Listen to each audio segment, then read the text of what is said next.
Hello, I'm Professor Lieu. I'm here with art prof teaching artist Lauren Welch. Hey guys. Welcome to our video where we critique the artwork in movies and TV.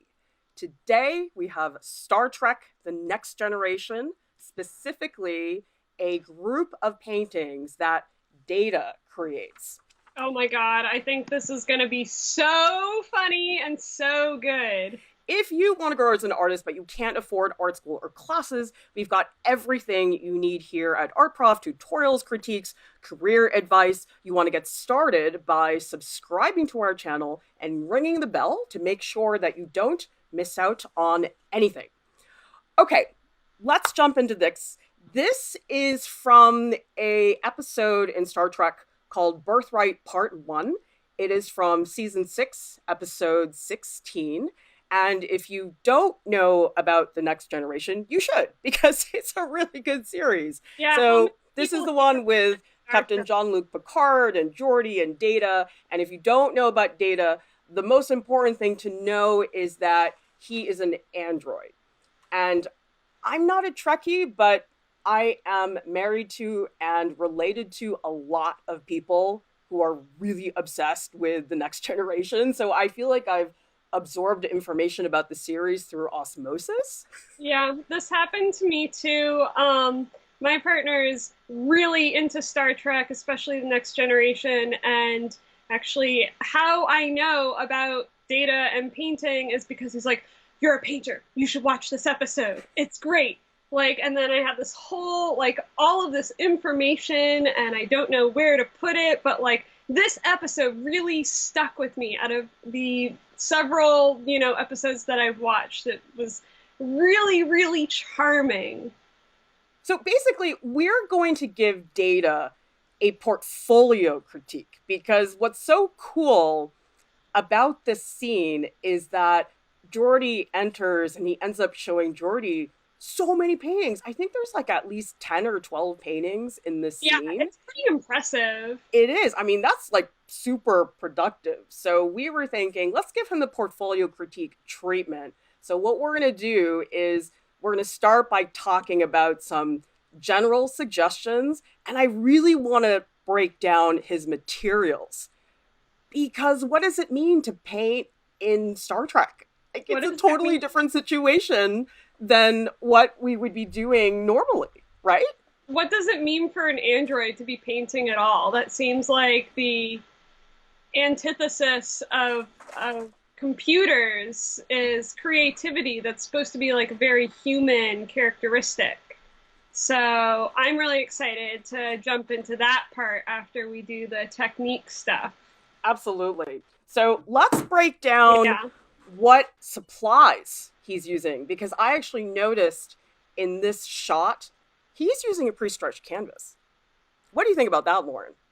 Well, personally, I use pre-stretched canvases and I'm fine with them. I think they're great, except when the staples are on the sides. They should be on the back. It looks prettier.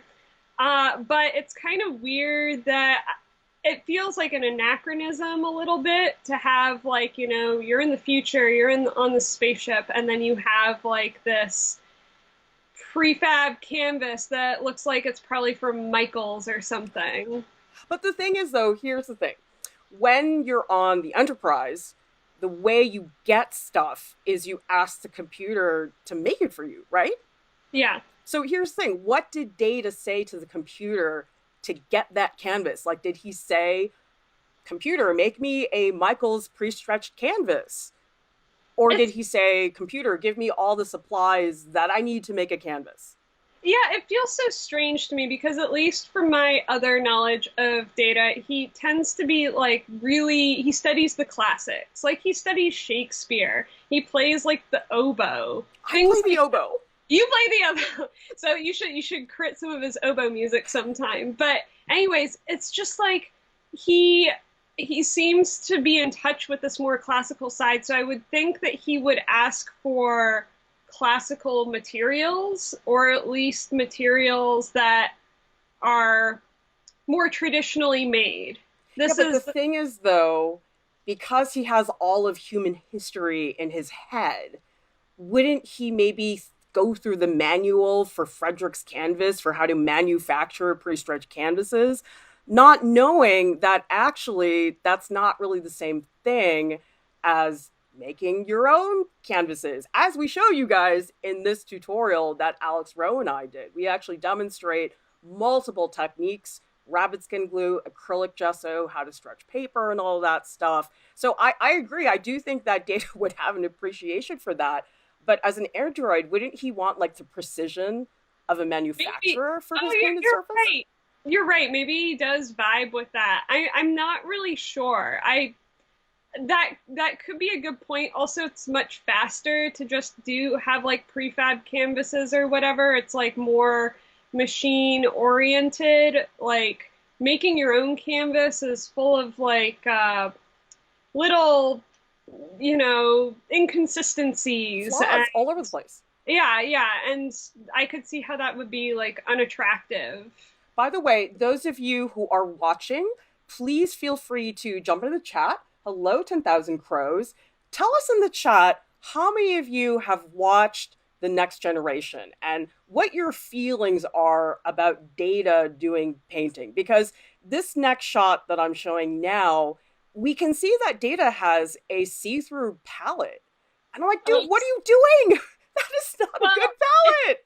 The issue is not a see-through palette. It's that it's clearly a plastic palette. He should be working like on a glass tray, on a taboret. Like that's the way to go. Really, but because I think the transparency is a problem, because we do actually have a tutorial on how to make your own glass palette.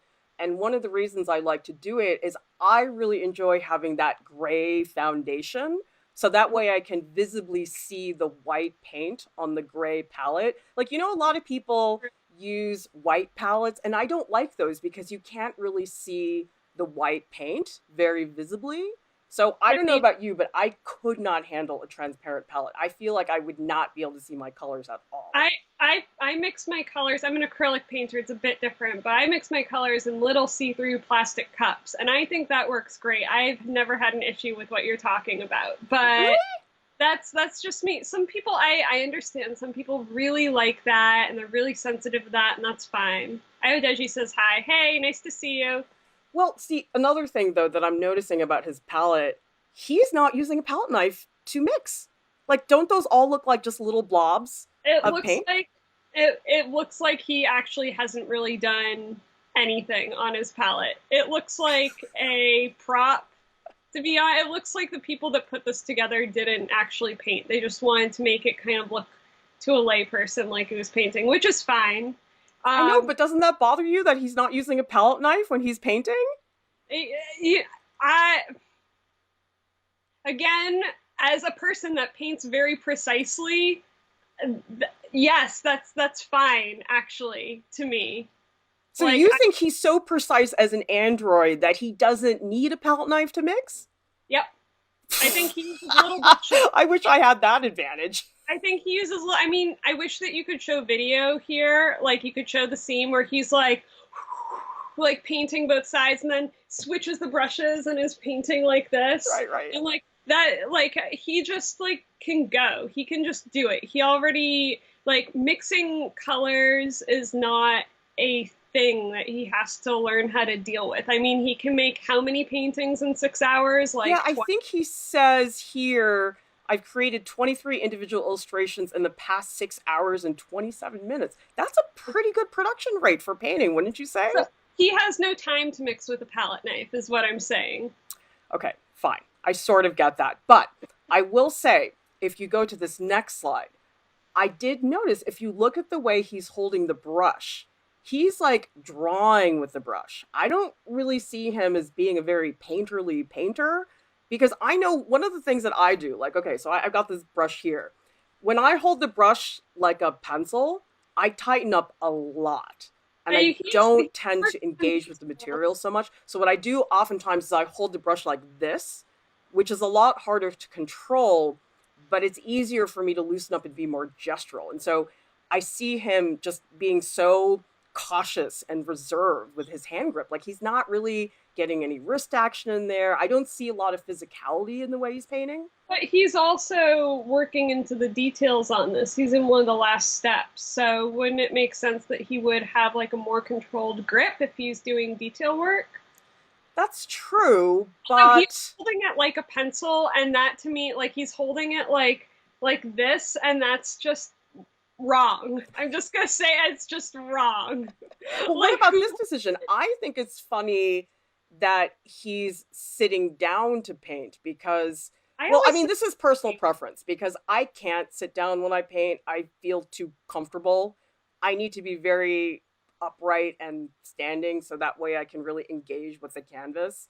But I don't know, maybe that's just a matter of how large the painting is. I mean, his paintings aren't that big. right, they're medium sized. I feel like there's a case. I mean, I'm a painter that loves to sit. But if you're working on something large, you definitely need to stand up. He's working like he could go either way here. I think sitting down is okay for what he's doing. Actually, personally, if we're going to talk about studio habits, I'm like more upset by the fact that he's like not rolling up his sleeves or wearing a smock or anything. Like that's what's actually the least real thing to me here is that he doesn't have any paint anywhere. Yeah, but maybe if he's an android, he's so precise that he doesn't drip any paint on himself throughout the entire process. How precise you are, like you're gonna get phthalo blue on you, it magically appears somewhere. That's how it works. You don't have to do anything, you just have to walk into the room and then it's like bam, it's there. Well, I'd like to hear from the people in the chat. Do you guys think he's doing acrylic painting or do you think he's doing oils? Because I can't really tell. They don't give enough information with the supplies to know. I Yeah. mean, I look at it and I think to myself, okay, well, acrylic is not toxic. So that's probably an argument to do it on a spaceship. But then I think maybe at that point, oil painting is no longer bad for you and they've manufactured a new version of Gamsol that you can drink and not die from. I mean, who knows? Vivi's got a great comment. She says, "Paint, perhaps space age textiles are paint resistant." I love that. Yeah, it just like doesn't even. It's like moisture wicking. It's like paint wicking. It doesn't even touch it. That is so perfect. Well, then I was also thinking, but let's say they didn't change the Gamsol and the solvent is still bad for you. But he's an android. It doesn't matter, right? Well, I would just be worried if you're leaving any solvents around there. You're in like a spaceship, which has got like oxygen being pumped into the ship. I would worry about a fire. Like I feel like having these things in the ship would be like a real fire hazard. Yeah, that would be really bad. I would say like that would not be good. Okay, so let's take a look at, he's basically got these two series of paintings. So this is the first series that he talks about. So he began by painting the image of a blacksmith, and then he did another image of an anvil and a hammer, and we'll get to some of the other pieces later on. But I think it's really cool that he's working in a series because I know a lot of people really have trouble working on a series long term because it's easy to lose your attention, or sometimes people feel like, oh, well, I don't really know what to do next. But he's pretty creative. Like all his blacksmith images are pretty different from each other. So there's a pretty good balance of the series being cohesive, but also being distinctive enough individually in terms of the paintings that it still keeps you excited. Yeah, what I really enjoy about the fact that it's a series is also just like the way that like the context of that, like in that episode he's got these images in his head that are really troubling him and he doesn't know where they came from, so he goes to painting to like paint it out. And I see that a lot with artists, or especially just like with painters who are like really painters, is that there'll be something like some ideas that they're really mulling over in their head, and like they just feel bothered by it until they like get in the studio and like paint it out, like just do a whole bunch, like just like this painting barf, you know, like making a million paintings. And so I feel like his approach doing this series of like many different images within like with the same subject matter is really true to the creative cycle. It's easily relatable. On the other hand, though, if I look at the painting itself, I like the diversity of the imagery, but the gesture of the figure is really stiff. I mean, if you think about what it means to like hit a hammer to Yeah. do that blacksmithing, I mean, that guy looks like a mannequin in that painting. It's got no gesture at all. Yeah, it's kind of like it seeing that one from far away, it looks almost as if it's a photo, except it has like what I love about it is the classical lighting on it. It looks very, Renaissance or something. Like the Well, palette is let's good. take a look at this painting, which is by Joseph Wright of Derby. It's titled "In Iron Forge," and this is a great example of that super intense focus lighting. And Yeah. the light just completely permeates the entire space. And it's also great because it directs you towards really the spectacle, which is them forging this metal. And so I think it's a really good example of how light can really illuminate the scene. But another image I wanted to show was this one by Francisco Goya, because this one has a great gesture. I mean, that slant of that figure in the foreground, the stance Yeah. of the legs, like he is a built guy. That guy has like mega muscles and he's just gonna hack at that thing with that hammer. And I don't feel like that physicality comes across in Data's painting. Well, what's happening here in Goya's piece is, and this a lot of artists do this, is to get a very good uh, figure that looks real, or real in the sense that the action looks real. To get that movement, you have to exaggerate the form. So, in the picture that, or the figure that Goya has here, that's holding the hammer. I guess it's the hammer. Really, if you were to have that pose in real life, it almost looks like the figure would tip over. That's a heavy hammer. Yeah. And this person, their back is like their stance, their butt is out, and their legs are kind of like you would fall back. You'd lose control of that hammer because you're You so lose- all over the place gesturally. But Actually, Vivi Adams in the chat is saying Data does have stiff movement himself sometimes. Perhaps he tried to use himself as reference. I love it because I think we've all been there where you're like, oh man, I need to draw a hand. It's 3 a.m. and nobody's around. And you're like yeah, getting into these configurations to get just the right photo. I even do that with full figures with like my body. I'm like, oh, I want to put this figure in. I guess I will just put my camera on timer and try to take a photo of myself the way that I want. And it's so hard because I think it just takes practice, Maybe he just doesn't have a lot of practice yet divorcing what body or what his body is like versus what a body in a painting needs to be like to look real. It's like, how when we put our tutorials together like on set and we have to sit like really close to each other because but it doesn't look that close, like when uncomfortably close. Yeah, I feel like it's the same kind of thing. It's like you really have to push things a certain way, and even though it feels wrong, you need to have it like that in order for it to actually appear right through another medium. Let's take a look at some of the other anvil pieces. This one's a little bit hard to see in this still, but it's basically this frame of like these two hands hitting the hammer down. And I'm guessing that the two hands are meant to be movement, not that there are literally two hands there. What's your take on that? Because I see a lot of people doing that when they want to show movement. It's like that Edward Newbridge Human Figure in Motion book, where it's like you just repeat the same hand doing that motion. Do you like that in that painting or what? I think it looks so dumb. What bothers me about the hammer painting, actually more than the two hands to show movement, is the like sun rays coming out of the hammer. But that was my favorite part of it. Why? Because it's so much, it's the most active thing in the painting. Everything else is so stiff and weird. I guess, but I feel like it's that really fake look when people paint the sun and then they paint these rays coming off. Like, I'm just not buying that.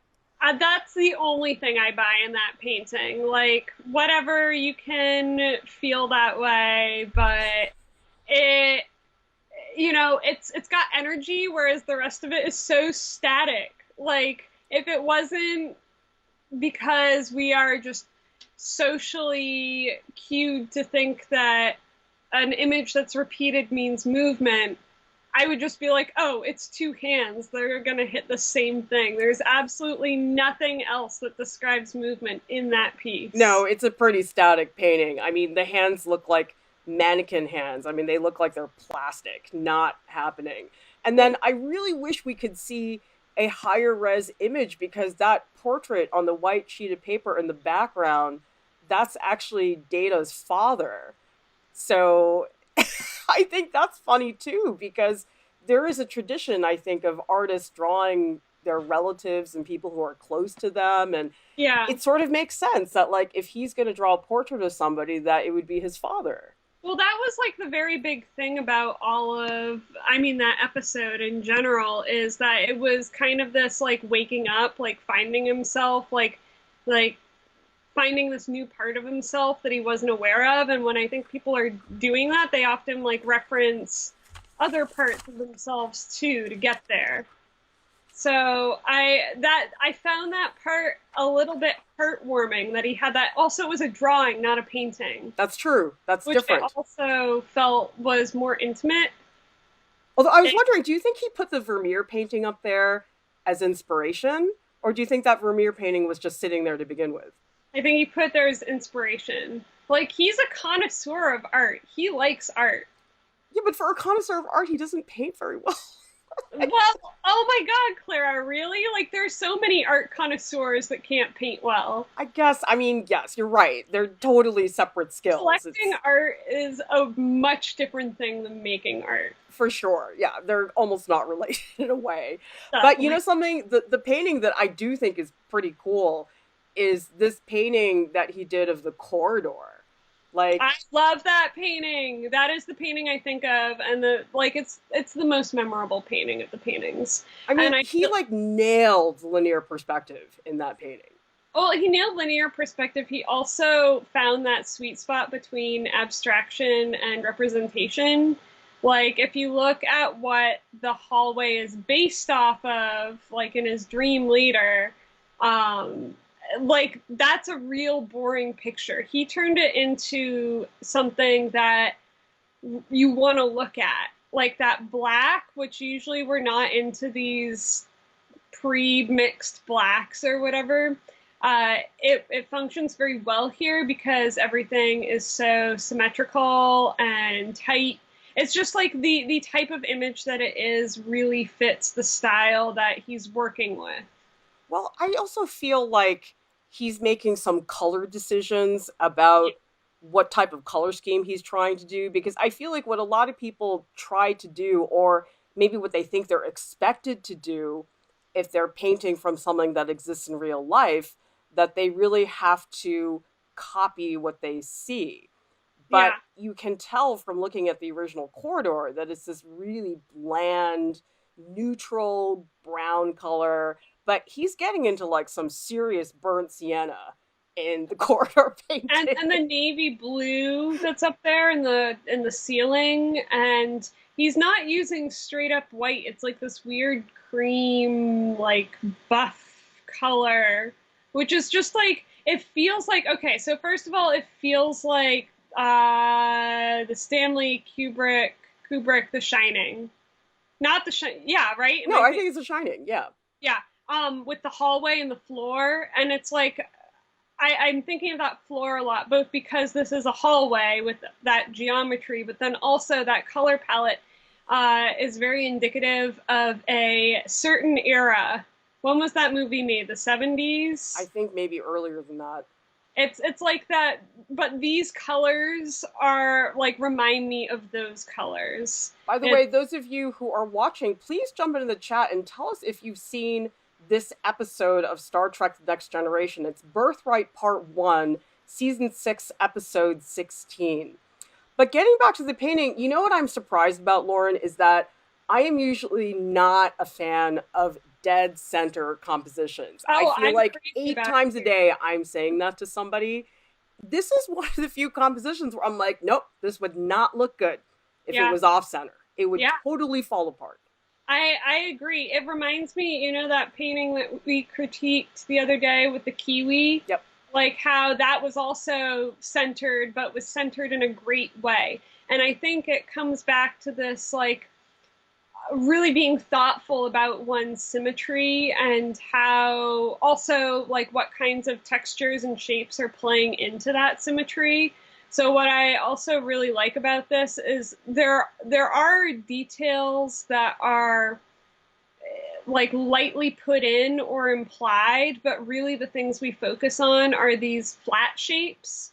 We're looking at like the black triangle in the middle, these trapezoids, these blue trapezoids that get smaller and smaller. We're looking at the little rectangle in the very middle. Like all of it feels right for being a central composition. And he's also pumped up the contrast because if you look at the Yes. original corridor, it's very muddy and neutral grays. And I mean, this is about as contrasty as you can get. And Yeah. so I feel like the transformation from the original subject is very dramatic. And it totally makes sense to me that he would be so good at linear perspective because linear perspective, if you look at this Raphael painting, it really is right or wrong. There's no, oh, Yeah. you almost got, no, it's totally correct or totally incorrect. And I don't usually like using those words to talk about visual arts, but here is one case where you really do. And that's Yeah. perfect for data. I mean, if he's an Android, he can like measure everything down to like, It is, it's extremely mathematical. I remember when I was in a class in art school, it was called the science of art, and three-fourths of it was like linear perspective. And it was like, what I got myself into, we're having to do equations. What's going on here? well, the thing is, though, I don't think that linear perspective has to be mathematical. It can be. I mean, if you want to get out your rulers and do all that measuring everything, but I have actually taught a class in the past that was completely dedicated to linear perspective, and I did find a way to make it a little bit less sterile because I Yeah. know for a lot of people the measuring part of linear perspective is super intimidating. Well, actually, what's really interesting is that that's also true for the old masters too. A lot of them, these paintings that we see that have very exact linear perspective, they're not done with measurements either. The way they're done is using like a camera obscura. I think it or is it camera obscura, camera lucida. That I is don't the remember. I don't know the one of specifics, those. but But basically, what that means for those of you that don't know what it is it's like an early method of photography where you see an image through a little lens and it displays on your piece of paper and you can trace it. So a lot of these super perspectival images that look very correct, the drawing was traced. well, I So mean, that to me is sort of okay when it comes to something like linear perspective, because totally, my yeah, method actually, what I ask students to do is I put a push pin in the wall and we actually tie a string around the push pin and then we like rotate the string around and you just like trace the yeah. lines. I mean, you can do it with a ruler or whatever you want, but I sort of feel like because it is about literal accuracy, I'm sort of okay with that. Like I would never tell somebody to trace a human figure or a No, portrait, no, but linear perspective, you know, eat your heart out. It's fine. yeah. All right, I so mean, moving on, he yeah. then does this very odd painting of smoke coming out of a bucket, and I guess this is the follow-up to his paintings of the blacksmith. He doesn't even know what it's about, really. He doesn't. I mean, he says later on that he's really unsure about what he's doing, which is such a human emotion to Yeah, doubt your creative process. Because I know the whole thing about data is he's trying to understand humanity and figure out things like emotion and love that he doesn't inherently get. But it's like, wow, he's like a real human artist here. yeah. I mean, and this is such a fail painting too. Not fail in the way that the anvil, like the hammer piece was, It's more of a fail in that like it looks like he was searching and couldn't quite find what he was looking for, so it comes across as a bit awkward and muddy. Well, don't Like, you feel like it's a matter of the stylistic choices? Because the area in the top is really fuzzy and thin, but then the bottom is like super opaque and precise. yeah, It's like they just yeah. don't match up at all. No, they don't. And I like while it's not a good painting at all, I recognize and appreciate that searching or that awkwardness, not that in betweenness, because I know so many paintings that I've done, especially both being in painting one and teaching painting one. I see a lot of paintings that are like this. Like it's it's this experimenting with different styles to figure out who you are and experimenting with different techniques to figure out, or not techniques, but different content to figure out who you are. So maybe you are painting like a thing of smoke and you don't know why and you don't know what it's supposed to look like for you, but you're going to try it. Yeah, I want to hear from people in the chat. Do you guys ever make artwork like that where you're like, I don't know why I'm making this? I have no clue, but I'm going to do it anyway. I definitely feel like that. When I was a junior in college doing my BFA, I did a whole semester where I only painted eels. It, Eels? eels. Why? I mean, I don't know why. I guess that was the whole point, was that you had no idea, right? Yeah, I think, I thought they were very cute. I needed a subject to be able to practice painting a whole bunch of times because I was working in a series, and that was the thing that I chose for better or for worse. Um, Funny enough, I think I sold most of the eel paintings. Well, see, Not, sometimes that doubt can be a very powerful thing because I think in some ways it's very liberating because you can say as an yeah. artist, well, I don't know what's going on, so whatever. And sometimes when you are too sure about what you want to do, it can really hold you back in terms of Well, recognizing options. yeah, I think when you're when you're too sure about what you're gonna do, the work can sometimes come out as like overthought, overbaked. There's nothing to figure out. So, and that like the viewer then feels like there's nothing to figure out.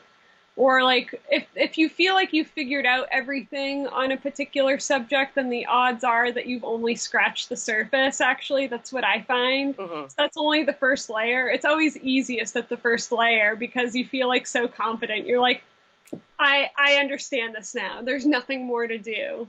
Well, so that's why it's so cool to see his next series because he does this series all based on birds and it's all variations on That's my birds. jam. And how did he get from the smoke to the bird's wing? Like, I don't remember. I know what the anvil stuff is about. I don't remember what the bird is about in this episode. well, I mean, he Um, literally says in this quote, after I painted the smoke, it then occurred to me to paint a bird's wing. It's like, how did you get from one thing to the next?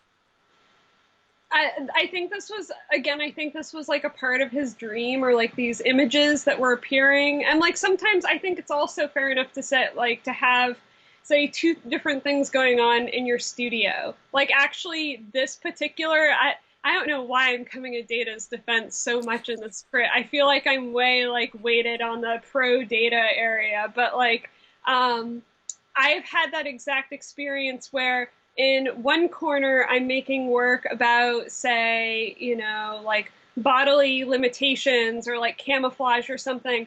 And then on the other side, I am literally making a series of birds, of like bird art. Like, so it's possible to have two different things cooking at the same time.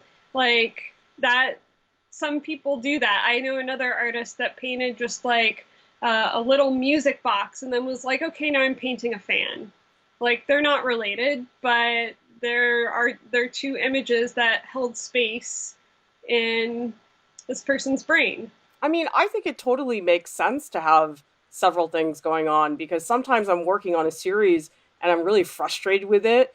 And then I'm Yeah, like, oh, I don't want to do this anymore. Oh, I'll go do this instead for a little while and then I'll come back. So for me, yeah, being able to like bounce between projects, it's really refreshing. I mean, I do think that the professional world, to a certain degree, sort of punishes you for that because Oh yeah. I know if you're an editorial illustrator, you can't be drawing one way and then next week decide, oh no, I'm the complete opposite of what I was the week before. Like, that would never fly for a freelance illustration career. But I know for me, that's one of the reasons I never really wanted to be a commercial artist because I didn't want to have to do that. I Yeah. love being a different artist every day, and that to me is so precious that it was important to me to hold on to that. Well, it's not like, so I think you're talking about maybe two different things too, because um like we're talking about content, right? Changing content. And yes, in some areas of commercial art, especially, yeah, with galleries too, it's like sometimes not okay to change your content, especially without consulting like your gallery first. Right, right. But when you were talking about editorial stuff, I was thinking about style, about the way that something is painted. And what I think Data is doing, I guess, well in terms of like keeping series together is that he tends to paint things in the same, like more or less in the same way. Like this looks like it comes from the same hand as, say, like the person that does the anvil, even if the content is different. For sure. But Yeah. actually, this made me think really of this Durer painting, which I think this is a watercolor, which just like upsets me. I'm like, nobody should be allowed to paint like that with watercolor. But, Yeah, that's pretty incredible. which is Uh, why I was sort of surprised when I looked at Data's painting of the wing. I'm like, dude, you've got no detail in there. Like, you're an android. Aren't you supposed to be able to do that? Like, doesn't that just seem sort of out of character? it's also like we're not very close up on it either. It's those blacks. It's that black that he's using is Those terrible. blacks straight out of the tube. It's just killing Yeah. me right now. Because actually, no, no, no. This painting, I think, is the worst offender in terms of straight black paint out of a tube. He's got this Yeah. next painting where he says, I did an entire bird. And then later on, he does a painting which is a flock of birds flying in formation. Like, this Yeah. painting is like all black with like a touch of orange. It's like the laziest painting in terms of color, don't you think?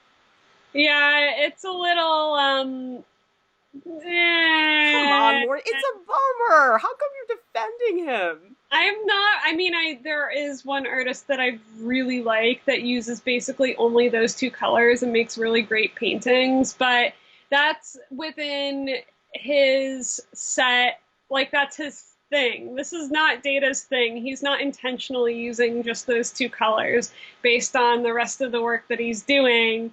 He's just like, yeah, it's a flop compared to the other paintings in his Yeah, series. like this is totally bringing down his portfolio. Like if Data was applying to art school, I'd be like, dude, take this out. This is It, not it gonna is, help it your is, cause, you know? yeah, it's not a very well done bird. Well, so let's take a look at somebody who is really good at painting birds, and that would be John James Audubon. I found this beautiful illustration that he did of a raven, and I really want to show you guys this detail because even Yeah, though it reads as a black bird, there's still a lot of variation in there in there's terms all of the these texture, in terms of the blues. Yeah, value. So you can get something to feel like it's colored black, but yeah. also give it plenty of nuance. And I feel like that's what he's struggling with is that everything he paints is just flat black, like This no is variation at all.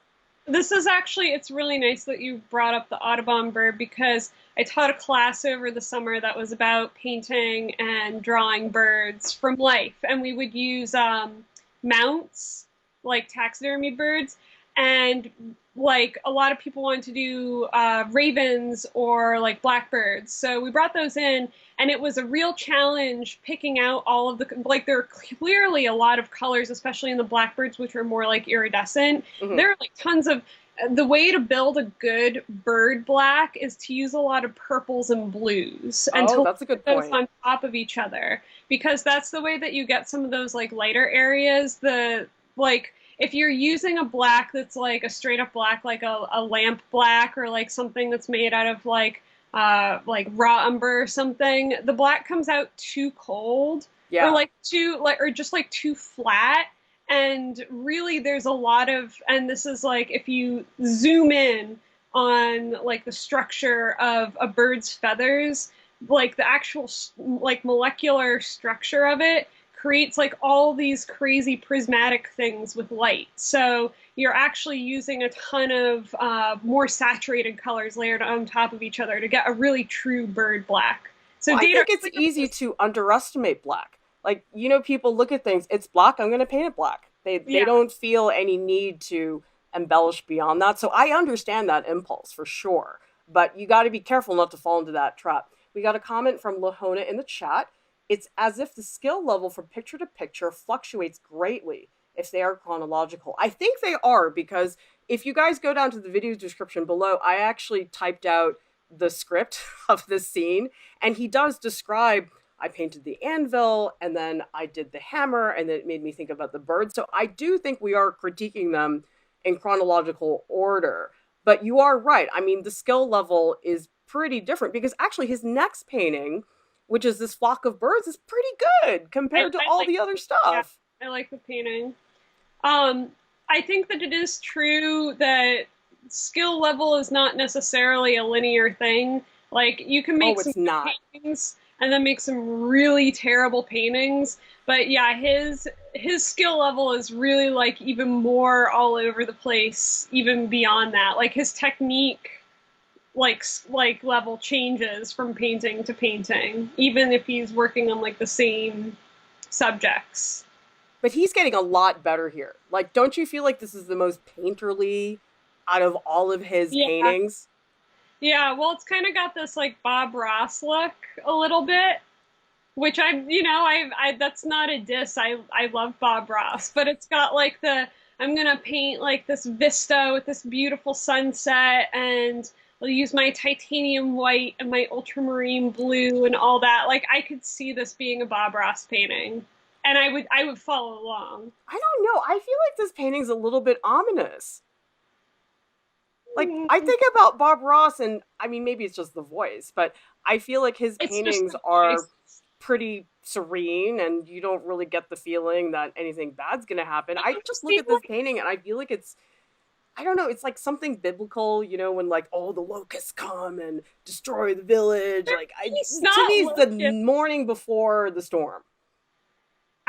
I think that you should look at some of the Bob Ross paintings that he does on where he primes the canvas black instead of white.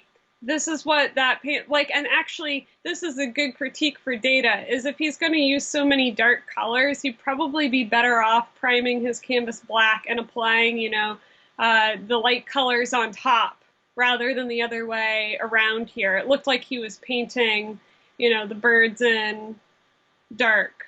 So I would like to see some experiment with like the ground that gets put on first. Well, is that something you've done before, Lauren? Because I feel like for a little while you were doing those like night paintings, and those had such an unusual atmosphere to them. Is that how you got that result? Yeah, I would prime my canvas black first. I want to do some more of those. I haven't done them in a while, and I feel like they're always better than my other paintings because it's just thinking in a different way. Like, you know how when you're doing a charcoal drawing and you put down the charcoal, you rub in the charcoal first and then you lift stuff up? Even though I'm applying like lighter colors of paint, it still feels like I'm lifting out color a little bit. So it becomes this like backwards process that it's like turning a drawing upside down and drawing upside down and then turning it right side up again. I It's mean, I think that sort of drives home what we were talking about earlier in the stream about how important your painting surface is. Not just the color of it, but also the thinness of the gesso or the thickness of it, or whether you use oil primer or acrylic gesso. I mean, I just discovered a year ago that they make clear gesso. Like, I had no idea. yeah, And there's yeah. just so many options. And so, guys, check out our tutorial on preparing painting surfaces, because one of the reasons why I learned how to stretch paper was that it's just so much cheaper than buying canvas. And so, especially if you're in art school and you're on a budget and stuff, it makes a big difference to be able to do that. But it's also still like a really good quality surface that's not going to just crap out on you in the middle. So, my question for you, Lauren, why isn't Data doing digital painting? Oh my God. Like, shouldn't he be on Photoshop? Like, shouldn't that be his first thing, or is it because TNG was made in the 90s and we didn't have Procreate? I think that's probably more it, that digital painting back then was not even like a thing. Like I Well, think we're no, I mean, you would draw with a mouse in yeah, like Mick Paint, like there wasn't. yeah. I like he would be on MS Paint or like some kind of like online program like that. But what makes me think of data is like how AI now, like computers can learn how to paint. Like they'll learn how to paint a face and it looks really horrible and like very scary. Like I I love contrasting how he's working with painting with how machines work with painting today. And you still get very, I'm going to call them like naive results because they're still based off, I mean, they're based off of like schema tropes. They're like still formulas in a way. Like they're based off of like these definitions. But the computer doesn't know that. It's just doing what it's been programmed or like is learning like crowdsource learning. So it's just really this is like data's doing like the analog form kind of what the computers do now. I mean, I feel like I talked about this in my Benedict Cumberbatch stream yesterday that sometimes things really just feel more natural when they're flawed. It's like when things are too precise and too perfect, they feel artificial and somewhat uncomfortable. And Yeah. so that's why you can see data excels at the linear perspective when that precision really is an asset. But when Yeah. it comes down to doing something a Like lot this more naturalistic, like this bird wing or this portrait of the entire bird, he's not as proficient in that area. But also do yep, they don't have birds on the ship really. I mean, I'm sure he's learned about birds, but yeah, but he hasn't like spent time with birds. he should paint a tribble. Yes, I would love to see I'd that. like to see that. All right, guys, if you want to grow as an artist, I would recommend that you subscribe to our channel and ring the bell so that you don't miss out on anything. And please know that we do offer artist mentoring, so you can purchase a critique or Skype session. We are here to support you guys with all of your artistic needs. And I also want to say thank you so much to our top Patreon supporters who make this possible. You guys hold things up for us because this is a big project that takes a lot of people, and you guys are absolutely a critical part of that. And I hope you guys will explore some of our other videos, like we mentioned the glass palette video, the oil painting tutorial we have, and also that tutorial about how to prepare surfaces for painting is super Yeah. fun. So thank you so much, you guys. We'll see Thanks, you next guys. time.